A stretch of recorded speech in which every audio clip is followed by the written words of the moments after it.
Stop everything because what just went down in the Burrus world is not what you think. For years, the public watched Kandi Burruss and Todd Tucker as the picture-perfect reality TV couple, a family of smiles, staged moments, and entrepreneurial wins. Bet behind closed doors, a silent storm was brewing. There were no fights, no explosions, just a quiet, calculated unraveling that most people couldn't see coming. The divorce everyone expected to be messy. It wasn't.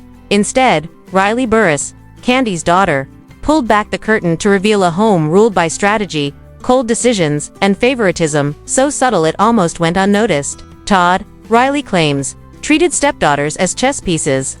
Affection doled out based on performance, and love measured by compliance. Kayla, Todd's biological daughter, became a symbol of protection, while Riley lived under impossible standards. A Porsche, a birthday, small gestures, they weren't gifts. They were detonators, triggering cracks in a carefully constructed facade. This wasn't chaos. This was design. And as the quiet exodus unfolded, alliances shifted, power moved silently.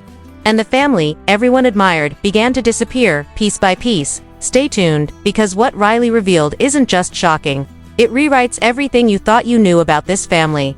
The facade everyone saw for years was exactly that, a carefully constructed image of a happy blended family. But Riley Burruss finally revealed what no camera ever captured. Behind the smiles, the staged gatherings, and the carefully curated social media posts, there was a home ruled not by love, but by strategy and control. Todd Tucker, the man the public had admired as the businessman's stepfather, was quietly shifting the balance of the household. Riley claims that he treated his stepdaughters not as children to be nurtured, but as assets to be managed, as if affection and approval were things that could be rationed and measured. Kayla, Todd's biological daughter, was shielded, protected from the emotional weight of the household, while Riley and her sister lived under constant scrutiny, their every move evaluated and compared. The infamous Porsche that Todd gifted Kayla was never just a gift. In Riley's eyes, it was a detonator, an event that exposed years of favoritism, planted seeds of rivalry, and highlighted the divide between compliance and freedom in the home. Small actions became magnified signals, delayed responses,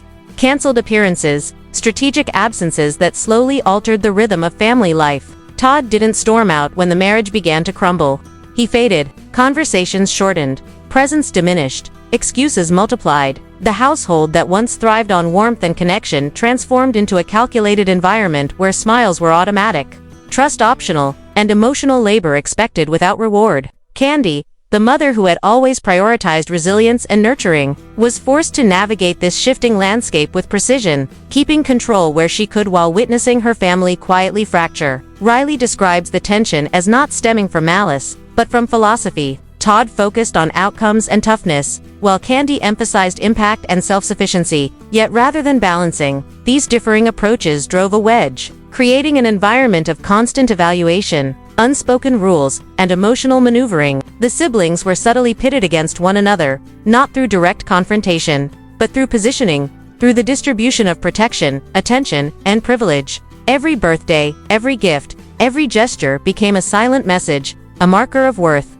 and a test of loyalty. Over time, the household ceased to exist as a space of connection and became a stage for performance, where each member measured their actions against invisible expectations and shifting allegiances. Riley paints a picture of a slow erosion, a draining of warmth and presence, where the quiet withdrawal of Todd and the strategic management of the children transformed the home into a battleground of emotional survival. The cracks were not sudden, they were subtle, almost imperceptible at first, but cumulative and crushing. As Todd moved between Atlanta and New York, the gaps widened, and the facade of normalcy became thinner.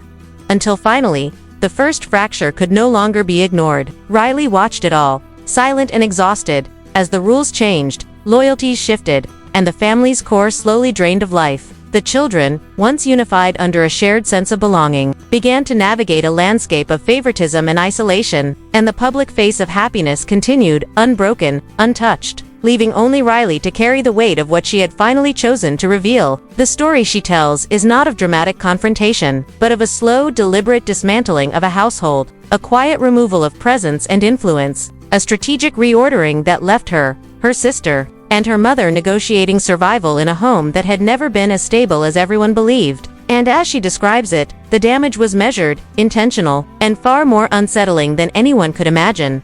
The time the subtle cracks became undeniable, the household was no longer a home but a stage where every move was measured, every word weighed, and silence became louder than arguments. Riley recalls the day that changed everything, when the Porsche gifted to Kayla became the trigger that exposed years of hidden favoritism, turning smiles into tension, gestures into accusations, and leaving the family divided in ways that could never be repaired. Todd didn't confront or explode. He retreated further, leaving conversations short, presence minimal, and the children to navigate unspoken hierarchies. Kayla, shielded and empowered, became untouchable, while Riley and her sister felt every moment of scrutiny and comparison, trapped under expectations that shifted like sand. Candi, who had always prioritized resilience and nurturing, found herself balancing control and survival. Her every decision weighed against the silent withdrawal of her husband and the growing divide between her daughters. Social media became a subtle battlefield. Posts, deleted photos, and quiet absences spoke louder than any statement ever could. Riley observed how alliances shifted, how behavior was tracked, and how emotional labor became transactional. Every interaction, every gesture, every silence carried meaning, signaling loyalty, control, and influence. The family Riley thought she knew was disappearing before her eyes, replaced by a system designed not to collapse, but to reorganize. The final phase wasn't about confrontation, it was about disappearance. Todd didn't storm out, he quietly vanished from the home, reducing presence to delayed texts, hollow excuses, and eventually, complete absence. Riley describes the shift as almost imperceptible at first, then undeniable. A vacuum where authority, attention, and influence once existed. The house that had been a battlefield of silent strategies became eerily empty. Every corner holding the weight of what was no longer said, every interaction shadowed by absence. Kayla celebrated the quiet victory, Riley claims, posting online with a message meant to mark the end without fanfare. Finally, he's free. And in that moment, Riley realized the system had done its work. The family hadn't just fractured. It had been strategically reorganized, leaving her, her sister, and her mother to navigate the aftermath. Business, friendships, even social interactions shifted in the wake, not emotionally, but operationally. The prenup, the subtle alignments, the strategic withdrawals all pointed to one fact: this was never chaos, it was design.